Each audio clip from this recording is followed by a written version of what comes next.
المنار المنار المنار المنار المنار المنار المنار اے امین علم و فن، اے حکمتوں کے انجمن، تجھ پہ نازاں ہے چمن، تجھ پہ نازاں ہے چمن۔ الحمد للہ رب العالمین والصلاة والسلام علی سید المرسلین، اما بعد رب اشرح لی صدری ویسر لی امری واحلل عقدۃ من لسانی یفقہوا قولی۔ اللہم ارنا الحق حقا وارزقنا اتباعہ وارنا الباطل باطلا وارزقنا اجتنابہ۔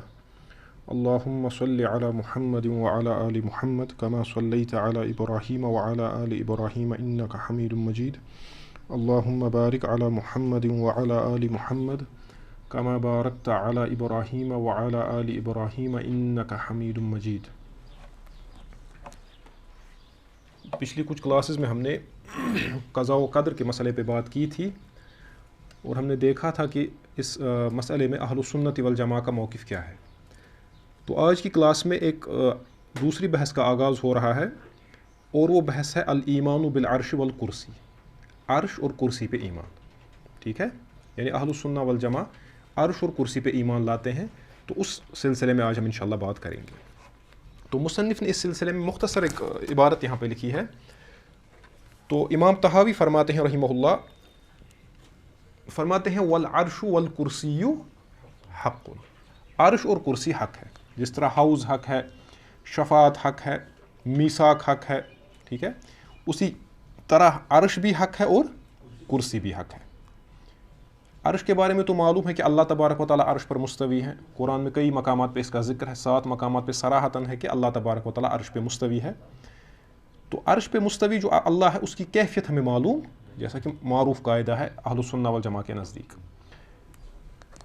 ساتھ میں انہوں نے ایک وضاحت کی ہے اس مسئلے کی کہ اگر ہم یہ کہیں کہ اللہ تبارک و تعالیٰ عرش پہ مستوی ہے کما یلیق بجلالہ وعظمتہ، جیسا کہ اس کے جلال اور اس کے عظمت کے شایع نشان ہے، وہو مستغن، لیکن ساتھ میں یہ بات بھی یاد رکھو وہو یعنی اللہ جو ہے، ضمیر اللہ کی طرف لوٹتی ہے، وہو مستغن عن العرش وما دونہ، اللہ تبارک و تعالیٰ عرش سے بے نیاز ہے۔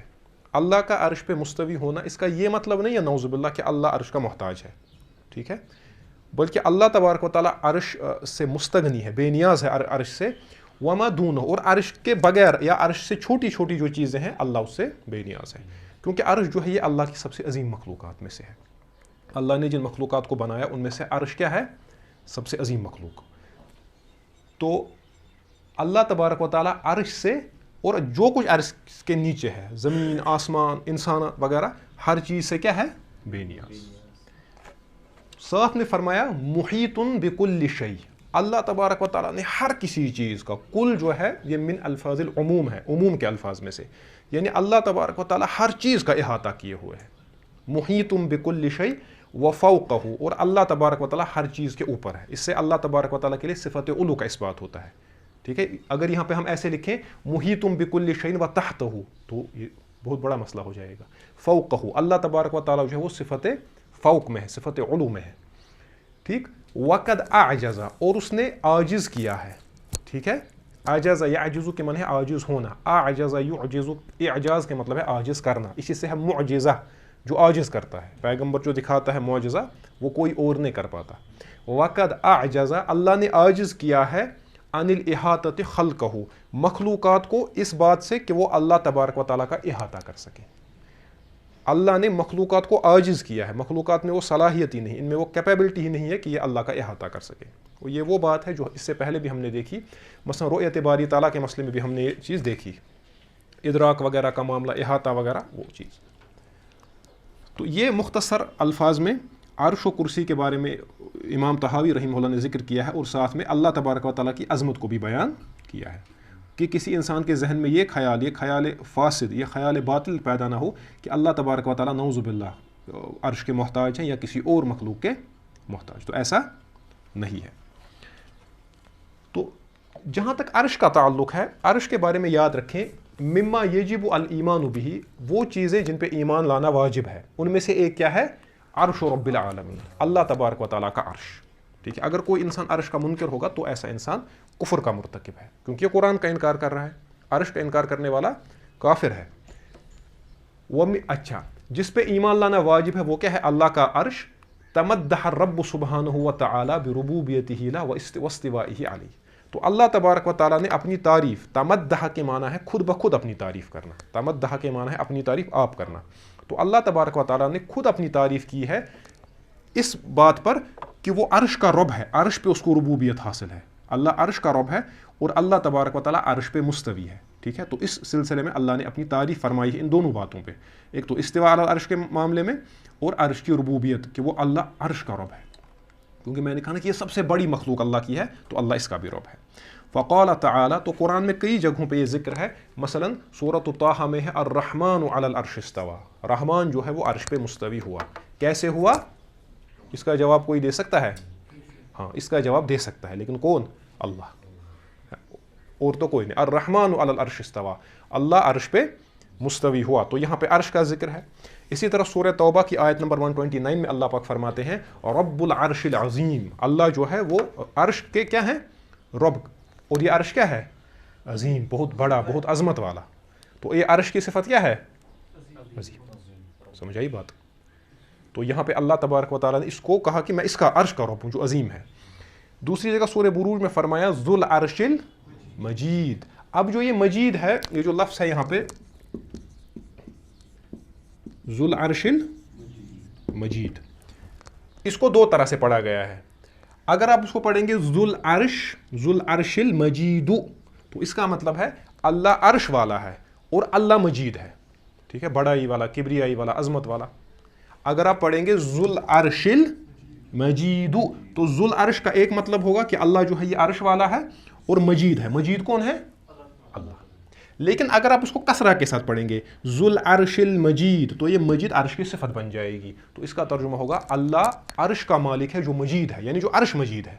ٹھیک ہے، تو دونوں طرح سے اگر آپ پڑھیں گے تو حرج کوئی نہیں ہے. اللہ بھی عظیم ہے، عرش کو بھی عظیم کہا گیا. اللہ مجید ہے اور عرش کو بھی عظیم مجید کہا گیا. ٹھیک ہے.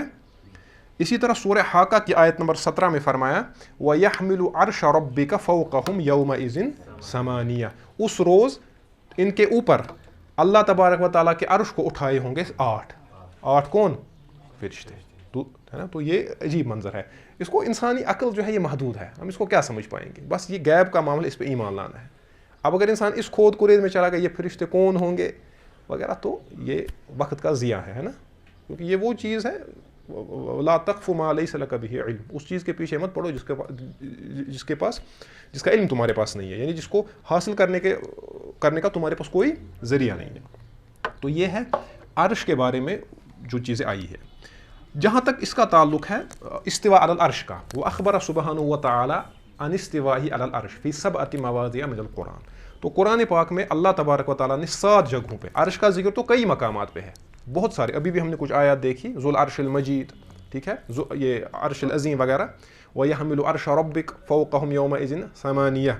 تو عرش کا ذکر تو کئی جگہ پہ ہے، لیکن اللہ کا عرش پہ مستوی ہونا، الاستواء علی العرش. ٹھیک ہے، اللہ تبارک و تعالیٰ نے زمین و آسمان کو بنایا، پھر عرش پہ مستوی ہوا. تو اس کا ذکر، استواء علی العرش کا ذکر قرآن میں کتنی جگہوں پر ہے؟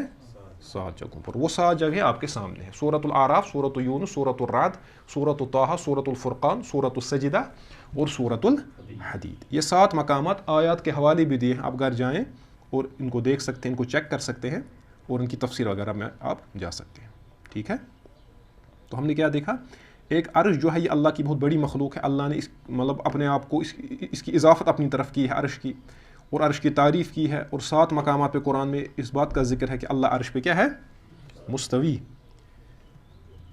اب عرش کے بارے میں ہم وہی بات کہیں گے جو رسول اللہ علیہ الصلوۃ والسلام سے ثابت ہے، یا جو قرآن میں جو بات آئی ہے.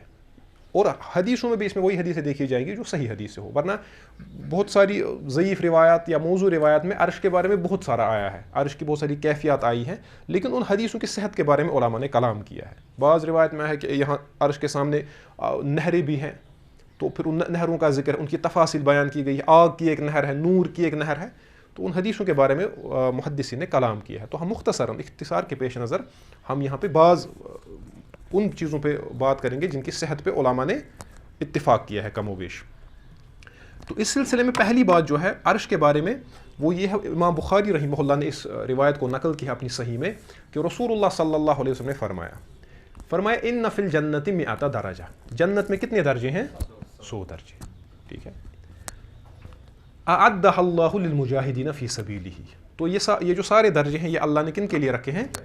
مجاہدین کے لیے، جو اللہ کی راہ میں جہاد کرے. اچھا 100 درجے. اب یہ جو درجے ہیں کل درجتین ما بینہما کما بین السماء والارض، ان میں سے ہر درجے کے درمیان اتنا فاصلہ ہے جتنا زمین و آسمان کے درمیان. آپ خود اندازہ لگا سکتے ہیں کہ جنت کتنی وسیع دنیا ہے اور یہ درجے کتنے بڑے ہیں. یعنی یہ زمین ہے، اب آسمان کتنا اونچا ہے، بہت زیادہ فاصلہ ہے. تو یہ ایک درجہ ہے، کوئی مجاہد اس درجے پہ ہے، پھر اس کے اوپر اور اتنا ہی فاصلہ آپ جائیں، ہو گیا دوسرا درجہ، پھر اس کے اوپر اور اتنا ہی فاصلہ جائے، تو اس طرح یہ کتنے درجے ہیں؟ 100 درجے. تو یہ درجے اللہ تبارک و تعالیٰ نے مجاہدین کے لیے رکھے ہیں. اس کے بعد فرمایا فَإِذَا سَأَلْتُمُ اللَّهَ، پس جب تم اللہ سے مانگو، فَسَلُوهُ الْفِرْدَوْسَ، تو کیا مانگو؟ فردوس مانگو. فردوس کیا ہے؟ فَإِنَّهُ أَوْسَطُ الْجَنَّةِ وَأَعْلَى الْجَنَّةِ، وہ جنت کا سب سے اونچا درجہ ہے، سب سے اونچا درجہ اور سب سے نفیس درجہ، سب سے بہترین درجہ. وَفَوْقَهُ عَرْشُ الرَّحْمَٰن. دیکھیں اب ہمیں سمجھ آیا کہ عرش کہاں ہے نا. اب ہم سمجھے یعنی جنت میں بہت سارے درجے ہیں، سب سے اونچی جو جنت ہے، سب سے بہترین، سب سے نفیس، سب سے اعلیٰ جنت جو ہے وہ کیا ہے؟ جنت الفردوس. اب کبھی انسان اس طرح سوچتا ہے کہ کیا میں اس کے لائق ہوں کہ میں جنت الفردوس مانگوں، ہے نا. کبھی انسان کے ذہن میں آتا ہے، لیکن مانگنا چاہیے، اس میں حرج. تو اللہ سے کہنا چاہیے کہ میں تو اس لائق ہوں نہیں کہ مجھے جنت میں ایک چھوٹی سی جگہ ملے. لیکن اب اللہ کی رحمت پہ جب انسان نظر ڈالتا ہے تو پھر فردوس ہی مانگنا چاہیے، کیونکہ وہ بادشاہ ہے، وہ مالک ہے، اس سے کوئی پوچھنے والا، وہ کسی کو اٹھا کے کہیں بھی رکھ سکتا ہے. ٹھیک ہے. تو اللہ سے ہمیشہ کیا مانگا کرے؟ جنت الفردوس. اب جو یہ جنت الفردوس سب سے اونچا ہے تو کیا ہے؟ وَفَوْقَهُ عَرْشُ الرَّحْمَٰن، اس کے اوپر اللہ کا عرش ہے. ٹھیک ہے. اور اللہ کہاں مستوی ہے؟ عرش پہ. تو اس سے اللہ کے لیے صفت علو ثابت ہوتی ہے. جنت آسمان پہ، آسمانوں کے اوپر ہے، پھر اس کے 100 درجے ہیں، سب سے اونچا ہے فردوس. تو فردوس کے اوپر کیا ہے؟ ہاں. وَمِنْهُ تَفَجَّرُ أَنْهَارُ الْجَنَّةِ، عرش سے ہی جنت کی نہریں نکلتی ہیں. آپ اس کو سوچیں، یہ امیجنیشن سے ماورا ایک چیز ہے. ٹھیک ہے. انسان اس پہ سوچ بھی نہیں سکتا. اس پہ یہ ہے بھائی، اس پہ ایمان لاؤ، اللہ کی عظمت کو مستحضر رکھو اور اس کو حاصل کرنے کے لیے انسان عمل کرے، محنت کرے. پھر جب وہاں جائے گا تو خود دیکھے گا، ہے نا. وہاں پہ بہت ساری چیزیں جو ہمارے لیے غیب ہیں وہ تو شہود بن جائیں گی وہاں. ٹھیک ہے. غیب جس پہ ہم ایمان لاتے ہیں، الذین یؤمنون بالغیب، وہاں پہ تو وہ غیب نہیں رہیں گے، وہاں پہ وہ شہود، آپ جنت جہنم کو خود دیکھیں گے، ہر چیز کو وہاں انسان دیکھے گا، حتیٰ کہ اللہ کو بھی دیکھے گا، اگرچہ احاطہ نہیں کر پائے گا. رویت ہوگی، احاطہ نہیں ہوگا. تو یہ ہے جنت عرش کے بارے میں. تو اب اگر کوئی انسان کہے کہ نہیں جی عرش کہیں اور ہے، تو ظاہر سی بات ہے اس کی وہ بات صحیح. تو یہ صراحتاً حدیث میں آیا ہے کہ عرش کہاں ہے؟ فردوس کے اوپر. ایک بات. تو اس سے یہ مسئلہ ثابت ہوا کہ عرش جو ہے یہ کہاں ہے؟ اوپر. دوسرا جو ہے وہ یہ ہے کہ عرش جو ہے، عرش کے پائے بھی ہیں. پائے جس طرح کوئی کرسی یا تخت ہوتا ہے نا، اس کی وہ ہوتی ہے نا پائے جس پہ وہ کھڑا رہتا ہے وہ چیز. تو متفق علیہ روایت میں آیا ہے کہ رسول اللہ علیہ الصلوۃ والسلام نے فرمایا فَإِنَّ النَّاسَ يَصْعَقُونَ يَوْمَ الْقِيَامَةِ، قیامت کے دن سب لوگ کیا ہو جائیں گے؟ بے ہوش ہو جائیں گے، ہے نا. تو فرمایا جب سب بے ہوش ہو جائیں گے فَأَكُونُ أَوَّلَ مَن يُفِيقُ، تو فرمایا افاقہ کہتے ہیں نا، ہوش میں آنا. تو کہتے ہیں سب سے پہلے جس کو ہوش آئے گا وہ رسول کریم صلی اللہ علیہ وسلم ہوں گے. یہ بھی آپ کی فضیلت ہے. فَإِذَا أَنَا بِمُوسَىٰ، فرماتے ہیں جب میں ہوش میں آؤں گا تو دیکھوں گا کہ موسیٰ وہاں پہ ہے. آخذ بقائمۃ من قوائم العرش، یہ عرش کے پایوں میں سے ایک پائے کو پکڑے ہوئے ہوں گے. یہ بھی دیکھنے کے لائق کیفیت ہوگی. ٹھیک ہے. رسول اللہ علیہ الصلوۃ والسلام کو سب سے پہلے ہوش آئے گا تو دیکھیں حضرت موسیٰ مجھ سے پہلے عرش کے پایوں کو پکڑے ہوئے ہیں، ایک پائے کو. تو جو موضوع الاستشہاد ہے، جو دلیل ہے وہ یہ ہے کہ عرش کے کیا ہیں؟ پائے ہیں، قوائم ہیں. تو رسول اللہ صلی اللہ علیہ وسلم نے فرمایا فلا ادری، مجھے یہ معلوم نہیں ہے، آئی ڈونٹ نو افاق قبلی ام جوزی بصعقۃ الطور، مجھے یہ معلوم نہیں ہے کہ کیا حضرت موسیٰ مجھ سے پہلے ہوش میں آئیں گے وہاں، یا وہ بے ہوشی سے بچا لیے جائیں گے، کیونکہ وہ طور پہ بے ہوش ہوئے تھے. سمجھا یہ بات؟ تو اگر وہ مسئلہ ہے تو یہ حضرت موسیٰ کے خصائص میں سے ہے، کیونکہ حضرت موسیٰ بھی اولو العزم پیغمبروں میں سے. ٹھیک ہے، وہ تو سورہ آراف میں ہے نا، وہ فلما جاء موسیٰ لمیقاتنا وکلمہ ربہ قال رب ارنی انظر الیک قال لن ترانی ولکن انظر الی الجبل فإن استقر مکانہ فسوف ترانی فلما تجلی ربہ للجبل جعلہ دکا وخر موسیٰ صعقا، بے ہوش ہو گیا موسیٰ، صعقا اسی سے ہے یسعقون، صعقا یسعقو یسعقون. ٹھیک ہے، تو ایک مسئلہ یہ ثابت ہوا کہ عرش کہاں ہے؟ اوپر. دوسرا مسئلہ یہ ثابت ہوا کہ عرش کے کیا ہیں؟ قوائم. اچھا یہ جو ہے، اب یہ جو آیت ہم نے دیکھی وَيَحْمِلُ عَرْشَ رَبِّكَ فَوْقَهُمْ يَوْمَئِذٍ ثَمَانِيَةٌ، 8 جو حملۃ العرش ہے، عرش کو اٹھانے والے، جس کو آپ کہتے ہیں حاملین عرش یا حملۃ العرش. تو ان کے بارے میں بھی ایک بڑی دلچسپ حدیث ہے، صحیح حدیث ہے، اس کو شیخ الالبانی نے بھی صحیح کہا ہے. عن جابر بن عبد اللہ رضی اللہ عنہ عن النبی صلی اللہ علیہ وسلم قال، حضرت جابر روایت کرتے ہیں کہ رسول اللہ صلی اللہ علیہ وسلم نے فرمایا. کیا فرمایا؟ فرمایا اذن لی، مجھے اجازت دے دی گئی. اجازت کس نے دی؟ اللہ نے. اذن لی، مجھے اجازت دی گئی، ان احدث عن ملک من ملائکۃ اللہ من حملۃ العرش، کہ میں بتاؤں کچھ حاملین عرش کے بارے میں، یعنی وہ فرشتے جو اللہ کے عرش کو تھامے ہوئے ہیں، ان کے بارے میں مجھے اجازت دی گئی ہے کہ ان ملائکہ میں سے کسی فرشتے کے بارے میں کچھ بتاؤں. وہ کیا ہے؟ تو چلو یہ بتا دیتا ہوں میں. انما بین شحمۃ اذنہ الی عاتقہ، یہ جو کان کی لو ہوتی ہے نا، کان کی لو، اس لو سے اس کے کندھے تک، جن فرشتوں نے عرش کو اٹھائے ہوئے حاملین جو ہیں، کان کی لو سے کندھے تک الی عاتقہ مسیرۃ 700 عام، 700 سال کا فاصلہ ہے. 700 سال تک ایک انسان مسلسل چلتا رہے گا، رکے گا نہیں، تھکے گا نہیں، کھائے گا نہیں، چلتا رہے گا. تو یہ کہاں پہنچے گا 700 سال میں؟ 700 سال میں تو جتنا یہ پہنچے گا، جتنی یہ مسافت طے کرے گا، تو اتنا فاصلہ ہے ان حملۃ جو عرش کو اٹھانے. اب اس سے عرش کی عظمت کا اندازہ ہوگا کہ عرش کتنی بڑی ایک چیز ہے. ٹھیک ہے، سمجھ آ رہی ہے بات؟ اس کا اندازہ ہمیں آگے کی ایک حدیث سے ہوگا، جس سے تھوڑا سا ہم کو اندازہ ہوگا کہ عرش ہے کیا. کلیئر؟ تو عرش کے بارے میں ہم نے دیکھا اوپر ہے، اس کے قوائم ہیں، اور تیسری بات اس کے جو اٹھانے والے ہیں ان کی تھوڑی سی ہم کو ایک جھلک بتائی گئی کہ وہ کیسے ہیں. ٹھیک ہے،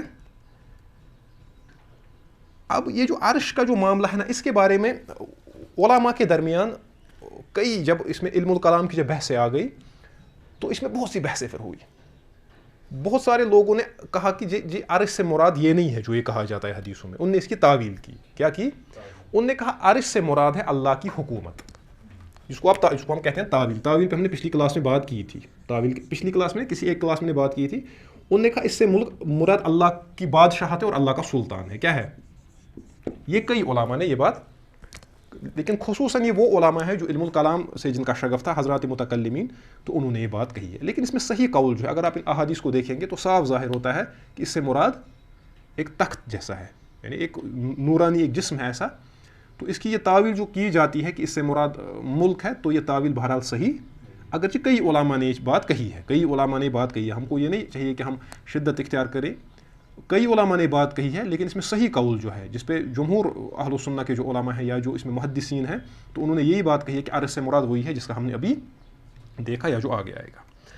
تو اسی لیے امام ابن ابی العز الحنفی رحمہ اللہ جو ہیں، وہ ان متکلمین کا رد کرتے ہوئے وہ فرماتے ہیں وَأَمَّا مَنْ حَرَّفَ كَلَامَ اللَّهِ، پس وہ شخص جس نے کلام اللہ کی تحریف کی، مانوی تحریف، وَجَعَلَ الْعَرْشَ عِبَارَةً عَنِ الْمُلْكِ، اور کہا کہ عرش سے مراد کیا ہے؟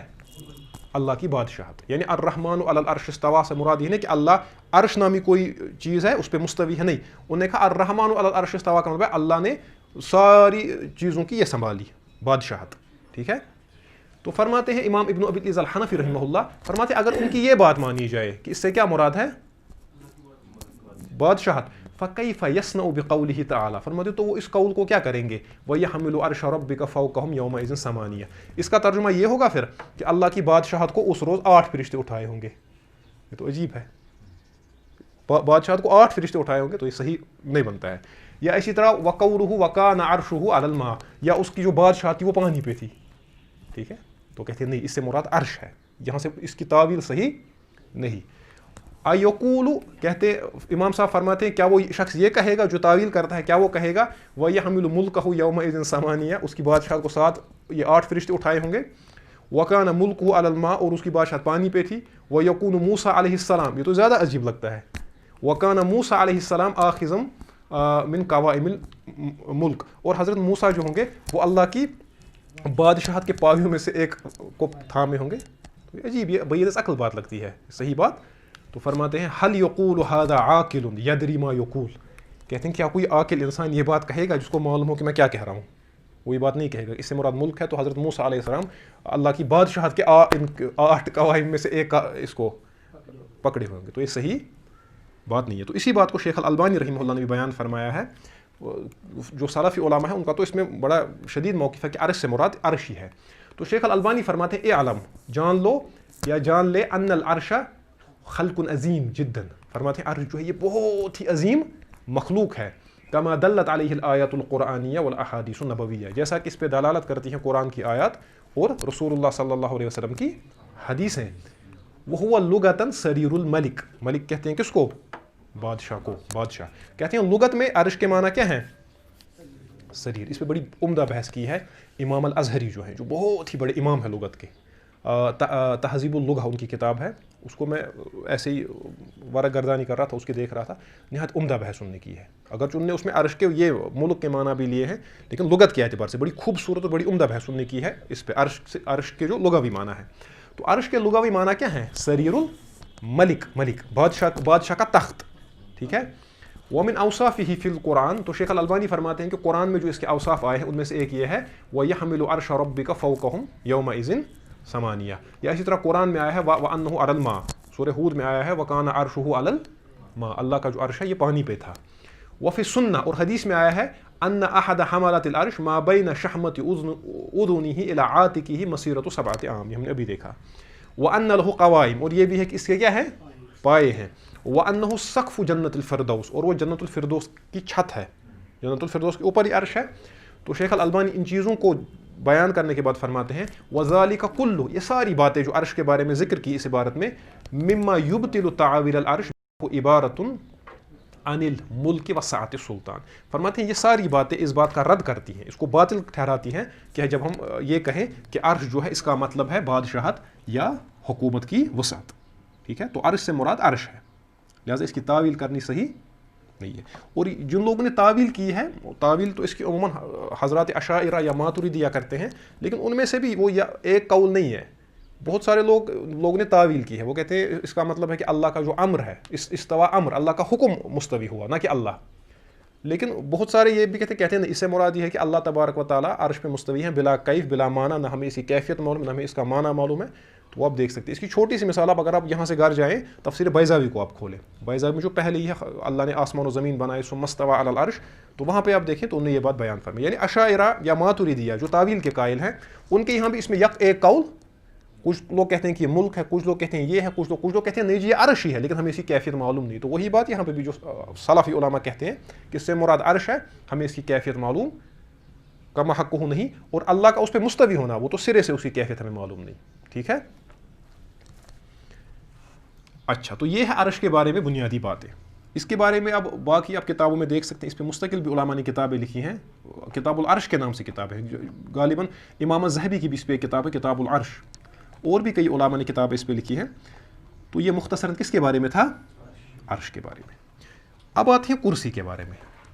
تو جو کرسی ہے، عرش کا ذکر تو قرآن میں کئی جگہوں پہ ہے، بہت ساری جگہوں پہ عرش کا ذکر ہے جیسا کہ ابھی ہم نے دیکھا. لیکن کرسی کا ذکر قرآن میں کہیں نہیں ہے سوائے ایک جگہ کے، صرف ایک جگہ پہ. وہ کون سی آیت ہے؟ آیت الکرسی. کبھی آپ نے اس پہ سوچا ہے؟ اب آپ کے ذہن میں آئے گا یہ کرسی. آیت الکرسی کو آیت الکرسی کیوں کہتے ہیں؟ اور یہ سب سے عظیم آیت ہے قرآن کی، سب سے عظیم آیت قرآن کی، جو حضرت ابی بن کعب کے بارے میں آیا ہے. امام مسلم نے بھی اس کو روایت کیا ہے کہ وہ فرماتے ہیں کہ رسول اللہ علیہ الصلوۃ والسلام نے مجھ سے پوچھا اے ابی، قرآن کی سب سے عظیم آیت کون سی ہے تمہارے نزدیک؟ حضرت ابی نے کہا اللہ و رسولہ اعلم، اللہ اور اس کے رسول کو معلوم ہے. تو رسول اللہ صلی اللہ علیہ وسلم نے 3 مرتبہ سوال پوچھا. تو حضرت ابی کہتے ہیں کہ میں نے کہہ دیا اللہ لا الہ الا هو الحی القیوم آخر تک. تو فرماتے ہیں کہ رسول اللہ صلی اللہ علیہ وسلم میرے ان کے سینے پہ ہاتھ سے مارا، تو کہا کہ اے ابی یہ علم تمہیں مبارک ہو. اور بھی کئی حضرت ابو ذر سے بھی فرمایا، رسول اللہ صلی اللہ علیہ وسلم حضرت ابو ذر سے بھی فرمایا. آگے وہ حدیث آ رہی ہے کہ یہ سب سے اعظم آیت جو ہے قرآن کی وہ کون سی ہے؟ آیت الکرسی. تو اس میں آیا ہے وسع کرسیہ السماوات والارض، یہ کرسی ہے اللہ کی جو کرسی ہے یہ آسمان و زمین سے بھی وسیع ہے. اب دیکھیے یعنی یہ کائنات، آسمان و زمین یہ استعارہ ہوتا ہے کائنات کے لیے. یہ کائنات کتنی بڑی ہے؟ مطلب انسان تو حیران ہوتا ہے اس کو. مطلب اگر آپ دیں گے 0.0 ابھی تک سائنس نے اس کو 0.000 جتنا آپ لگائیں 0 تو ابھی تک سائنس نے اتنا اس کو سمجھا ہے. یہ ایک وسیع کائنات ہے. غالباً نیوٹن کے بارے میں آیا ہے کہ نیوٹن نے کہا تھا اپنے زمانے میں, کہا تھا کہ ہم سائنٹسٹ جو ہیں وہ دنیا کو اتنا, اس کائنات کو اتنا جانتے ہیں جتنا آپ سمجھے کہ ایک بہت بڑا ریگستان ہے, اس ریگستان کی کچھ ریت کے ذرے ہمارے ہاتھ میں اس وقت ہے. باقی سارا جو ریگستان ہے وہ بھی ایکسپلور ہم نے نہیں کیا ہے.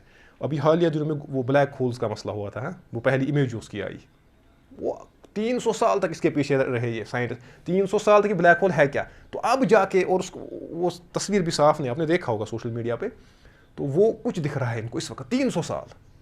ایک بلیک ہول پہ بات ہو رہی ہے 300 سال کے بعد ہی اس نتیجے پہ پہنچے آج. تو یہ اللہ کی کائنات بہت وسیع ہے. اور پھر اگر مانا جائے ان سائنٹسٹس کی بات کوئی مانا جائے, یہ ایکسپینڈ یونیورس ہے نا, دی ایکسپینڈ یونیورس. تو خیر اتنی بڑی کائنات, تو فرمایا یہ جو کرسی ہے یہ وسیع کرسی السماوات والارض, آسمان و زمین سے وسیع ہے یہ کرسی. ٹھیک ہے, اب یہ کرسی ہے کیا؟ اب یہ کرسی, اس کے بارے میں علماء کا اختلاف ہے. ٹھیک ہے, اب یہ شیخ عبد الرحمن ناصر البراق, انہوں نے, یہ بڑے اچھے سلفی عالم ہیں, بڑے معتدل بھی ہیں, معتبر علماء میں سے ہیں. انہوں نے اس میں بیان فرمایا ہے, فرماتے ہیں کہ وقد اختلف المفسرون فی الکرسی المذکور فی الآیہ. فرماتے ہیں مفسرین کا اس میں اختلاف ہے. تو پتہ چلا اس میں اختلاف کی گنجائش ہو سکتی ہے. ایسا نہیں ہے کہ اگر کسی انسان نے اس میں ایک اور رائے کو ذکر کیا تو آپ اس کی تبدیل کر دیں, تفسیر کر دیں. ٹھیک ہے, تو ضرورت ہے کہ امت میں سارے علماء کو ہم لیں. یہ نہیں ہے کہ مخصوص کچھ علماء کو لیں, مخصوص کچھ, یہ ساری جو امت ہے, امت کے بڑے بڑے جید علماء ہیں. تو شیخ براق, پھر یہ الگ بات ہے کہ انسان پھر اپنے علم کی بنیاد پہ کس چیز کو ترجیح دے جو اس کو لگے قرآن و حدیث کے مطابق ہے. تو فرماتے ہیں کہ اس آیت میں کرسی کے بارے میں اختلاف ہے. فقیل, یہ بھی کہا گیا ہے علم اللہ تعالی, اس سے کیا مراد ہے؟ وسیع کرسیہ السماوات, اللہ کی کرسی آسمان و زمین سے وسیع, کہتے ہیں اس سے مراد علم ہے. تو اس کی تفسیر ہوگی وسیع کرسیہ السماوات والارض ای وسیع علمہ السماوات والارض. یہ ایک قول ہے. اور یہ ہے کہ یہ جو رائے ہے یہ امام ابن جریر طبری کی ہے. اتنے بڑے مفسر ہیں.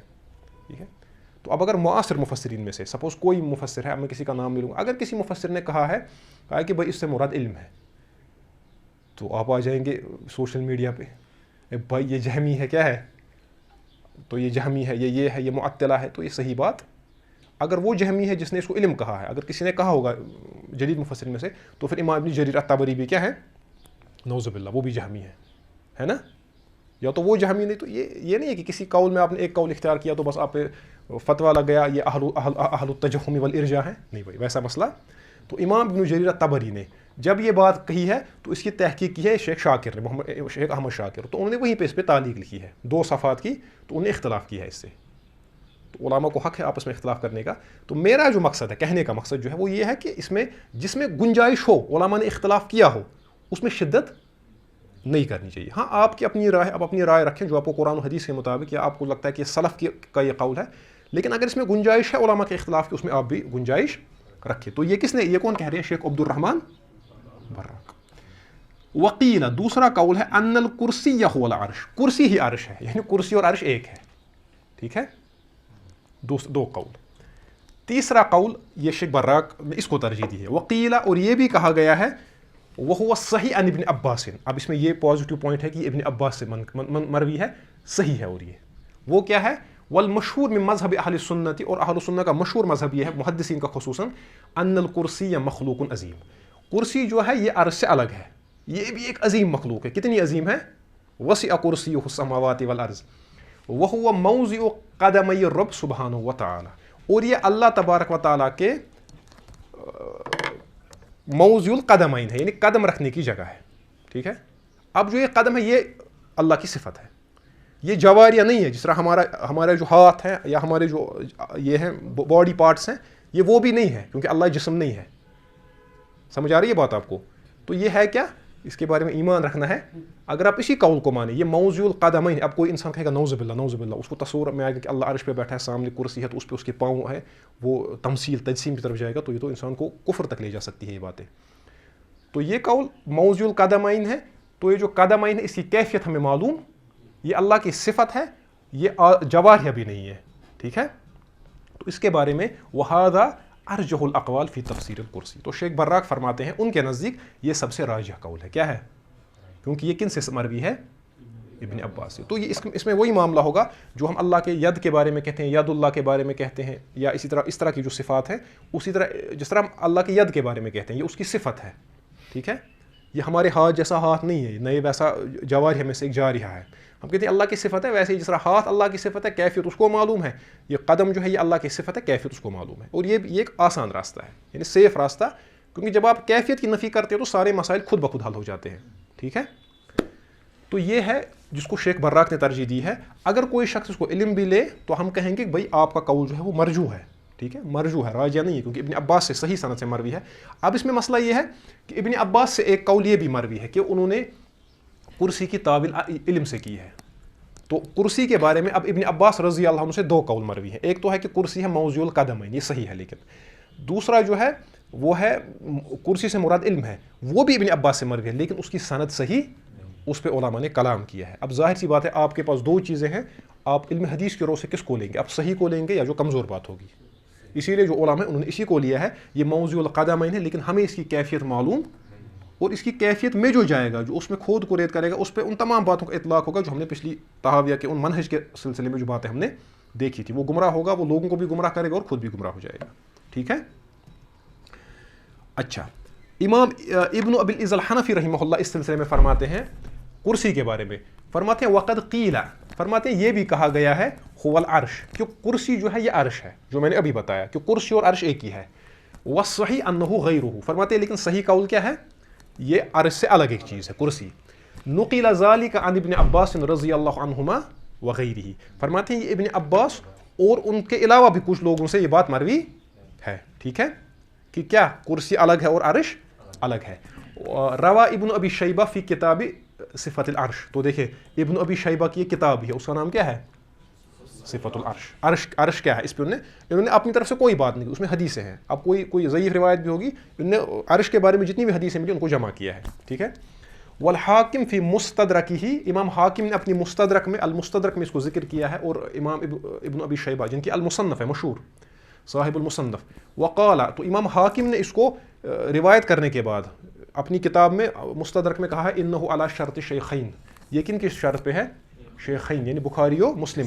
ولم یخرجہ, لیکن انہوں نے اس کی تخریج, مستدرک تو آپ کو معلوم ہے کیا ہوتا ہے.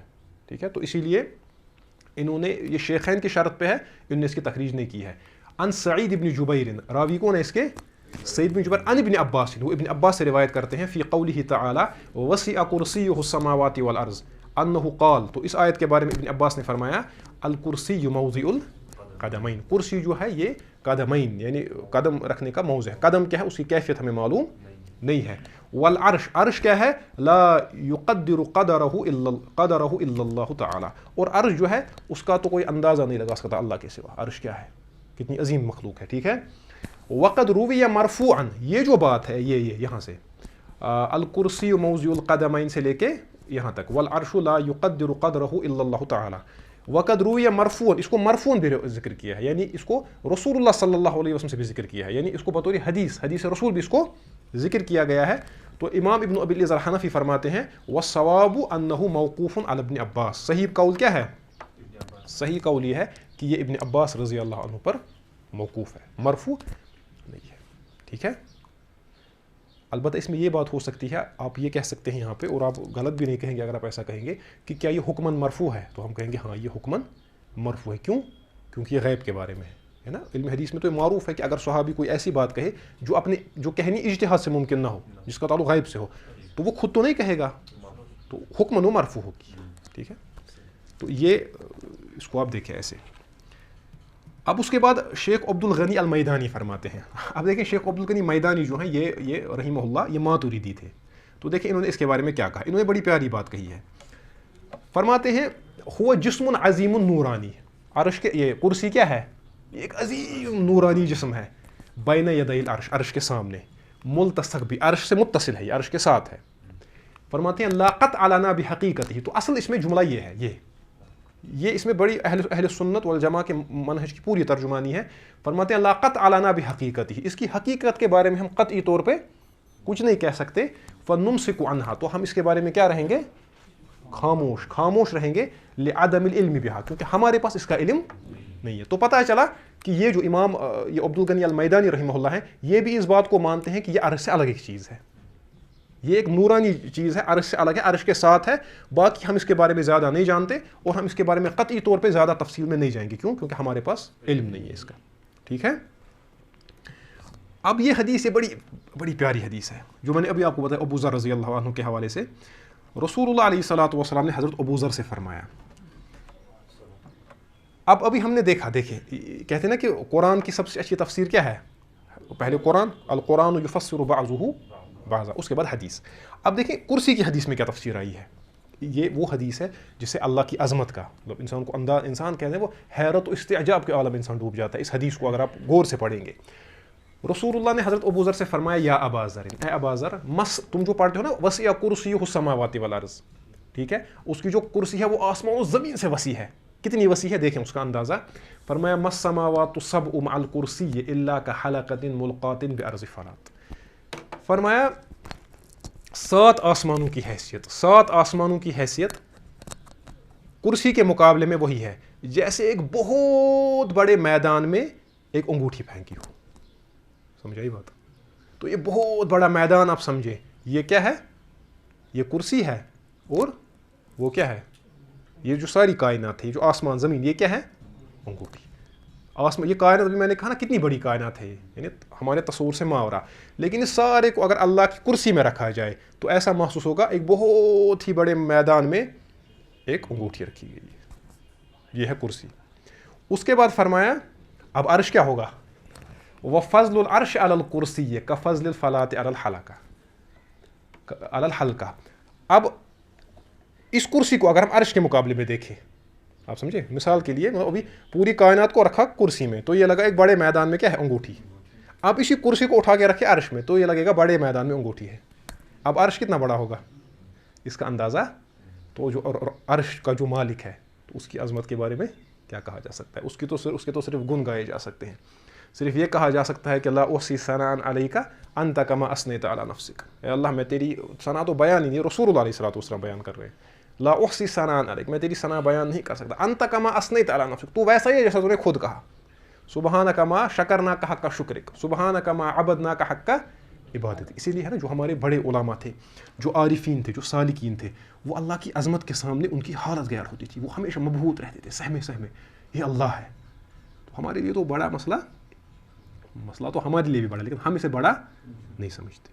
ہم اس کو سمجھتے مسئلہ حین ہے، چھوٹا سا مسئلہ ہے. ٹھیک ہے. تو یہ جو حدیث ہے اس پہ بڑی خوبصورت بحث شیخ الالبانی نے کی ہے. اسی لیے میں نے کسی کتاب کا حوالہ نہیں دیا. آپ گھر جائیں شیخ الالبانی کی اس کو سلسلہ کو دیکھیں، حدیث نمبر 109. تو کم از کم شیخ الالبانی نے 4-5 صفحات پہ اس پہ بحث کی ہے اور کہا ہے کہ یہ حدیث کیا ہے؟ صحیح ہے. وہ کن کتابوں میں آیا ہے اس پہ بھی نے تفصیل سے بحث کی ہے. اب اتنا ہونے کے باوجود، اتنی عظمت عرش کی ہے، اتنی عظمت کرسی کی ہے، یاد رکھنا ہے وَهُوَ مُسْتَغْنٍ عَنِ الْعَرْشِ وَمَا دُونَهُ. اتنی عظیم مخلوقات کے باوجود بھی اللہ جو ہے وہ بے نیاز ہے، وہ محتاج نہیں ان چیزوں کا. یہ ہم ہیں جو محبوط ہو جاتے ہیں. اتنی بڑی کرسی، اتنا بڑا عرش، تو اللہ جو ہے وہ کیا ہے؟ وہ تو مستغنی ہے، وہ تو بے نیاز ہے، وہ ان چیزوں کا محتاج. ٹھیک ہے. تو اس کے ساتھ ہی آج کی کلاس ختم ہوئی. تو آخری بطور تنبیہ اس بات کو یاد رکھیں، شیخ عبد الرحمن براق جو بیان فرماتے ہیں، اب ہم نے دیکھا اللہ عرش پہ مستوی ہے، فرماتے ہیں فاستواؤہ علی العرش صفۃ فعلیہ من جملۃ افعالہ. یہ صفت فعلیہ یعنی اس کا تعلق اللہ کے فعل سے ہے، استوا کا. ٹھیک ہے. اللہ کا تعلق اللہ کے فعل سے ہے. ولیس ہوا کاستواء المخلوق، یہ مخلوق کے استوا جیسا. اس کو بار بار ذہن میں رکھیں. یہ نہ رکھیں کہ اللہ مخلوق کی طرح بیٹھا ہے عرش پہ، نعوذ باللہ، تو صحیح بات. اللہ مستوی ہے عرش پہ، وہ مخلوق کے جیسا نہیں ہے. کما یقال مثل ذلک فی سائر الصفات، جیسا کہ پہلے دن سے ہم ساری صفات کے بارے میں کہتے آئے ہیں. کیا کہتے آئے ہیں؟ کما ان علمہ تعالی لیس کعلمنا، جیسا کہ اللہ کا علم ہے لیکن وہ ہمارے علم جیسا مناسبت ہی نہیں ہے. ولا قدرتہ کقدرتنا، نہ اس کی قدرت ہماری قدرت جیسی ہے، جبکہ ہم بھی عالم ہیں، ہم بھی قادر ہیں، لیکن اس کے درمیان اتنا فرق ہے کہ ہم تصور بھی نہیں کر سکتے. ولا سمعہ وبصرہ ورؤیتہ مثلنا، ہم اس کا دیکھنا، اس کا سننا، اس کا وغیرہ دیکھنا ہمارے جیسا. کذالک استواءہ علی العرش لیس کاستوائنا، اسی طرح اس کا عرش پہ مستوی ہونا ہمارے استوا جیسا نہیں ہے. بل صفاتہ، بلکہ اس کی صفات جو ہیں مختصہ بھی، وہ اللہ کے ساتھ کیا ہے؟ خاص مناسبہ لہ وہ اسی کے مناسب ہیں. لا تماثل صفات المخلوقین وہ مخلوقین کی صفات کے جیسی نہیں. تو اس میں بالکل جو اس میں جو صحیح موقف جو اس میں ہے وہ وہی ہے. اسی پہ ہم آج کی کلاس کو ختم کرتے ہیں. سیدنا و مولانا امام مالک الامام المالک رحمہ اللہ تعالی الامام مالک ان کے پاس ایک شخص آیا معروف ہے. کہا کہ اللہ عرش پہ مستوی ہے. کہاں ہے؟ کہا کیف استوى تو کیسے وہ مستوی ہے. تو امام مالک جو تھے رحمہ اللہ ان کے چہرے کا جو رنگ تھا وہ متغیر ہو گیا. تو فرمایا الاستواء معلوم اللہ کا عرش پہ مستوی ہونا معلوم ہے. والکیف مجہول اس کی کیفیت ہمیں معلوم. والایمان بہ واجب اس پہ ایمان لانا کیا ہے؟ واجب. والسؤال عنہ بدعہ اس کے بارے میں سوال کرنا بدعت ہے. یہ ہر صفت پہ اس کا اطلاق ہوگا. ٹھیک ہے. اللہ کا ید ہے اللہ کا ید معلوم. والکیف مجہول. والایمان بہ واجب ایمان لانا واجب ہے. کیوں؟ قرآن میں ہے. والسؤال عنہ یعنی والسؤال عن کیفیتہ بدعہ اس کے بارے میں سوال کرنا بدعت ہے. ٹھیک ہے. اور ان چیزوں کے بارے میں زیادہ انسان کو چاہیے کہ سوالات نہ کرے. انسان کو کیا کرنا ہے؟ ایمان لانا ہے اور عمل کرتے جانا ہے. اللہ کے فضل پہ نظر رکھنی ہے. تکبر سے عجب سے خود پسندی سے انسان کو اپنا دامن بچانا ہے جب تک کہ وہ اللہ سے ملاقی ہو. ٹھیک ہے. تو ھذا ما عندی واللہ تعالی اعلم. اللہ ربی واحد وأنا بذلك أشهد ذا مبدئي وأصول بالرغم ممن يجحد وشهادتي